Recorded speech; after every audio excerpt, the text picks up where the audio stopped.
It's Monday, August 13, 2007, and you're watching The Ointment. I'm Steve Tatham, and my Facebook mood is insouciant. Today is Fidel Castro's 80th birthday, so I say to the Cuban dictator and everyone else who wants to celebrate his birthday, smoke 'em if you got 'em.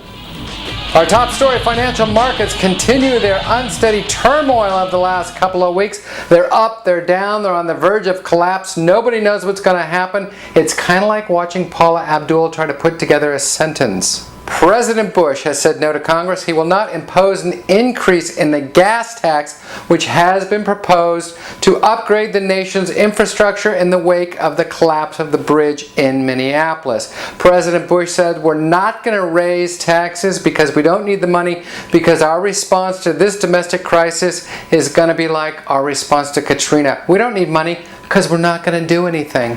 A guy is suing McDonald's for $10 million because they put cheese on his Big Mac. He asked them not to. He had an allergic reaction. And his co-plaintiffs are the two people that gave him a ride to the hospital.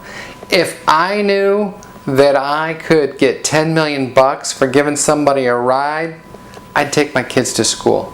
Members of the Bush White House, including those in the Department of Homeland Security, in response to not getting congressional cooperation on a new immigration reform bill, are saying that they are going to go it alone and going to crack down on illegal immigration. They're going to clamp down on those employers that are hiring illegal immigrants. Yeah, if their resolve in the future is what it's been in the past, I say this to those illegal immigrants working in this country: si se puede. The United Kingdom has banned all of soldiers returning from Iraq or serving in Iraq from speaking out. They're not allowed to speak publicly about their service. They're not allowed to blog about it. They're not even allowed to go on message boards, because after all, what is it that we're fighting for if it's not our right to remain silent?